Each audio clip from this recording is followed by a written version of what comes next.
તો ગાઈઝ આજે બહુ અઘરું કામ મળી ગયું છે. આજે હું પાણીથી નહીં પણ પરસેવાથી જોરદાર નહીં લીધું છે. તો હેલો ગાઈઝ, કેમ છો? તો હાલ આવેલી છું મારા મામાને ઘેર. તો પહેલાં આપણે સવારમાં મસ્ત એવી રોટલી બનાવી દીધી હતી અને બહુ જોરદાર ગરમી લાગી હતી. પછી આપણને ભૂખ લાગી એટલે પહેલાં આપણે ખાઈ લીધું.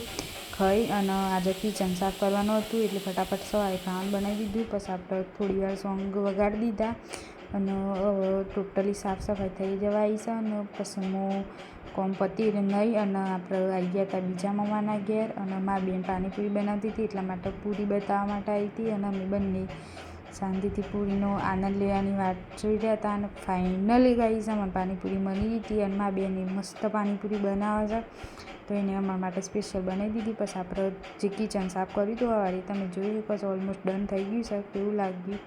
પછી આપણે બહાર આવીને બેસી ગયા અને મસ્ત એવું ઠંડુ પવન આવતો હતો. તો મળીએ આના બીજા મિની વ્લોગમાં. હર હર મહાદેવ.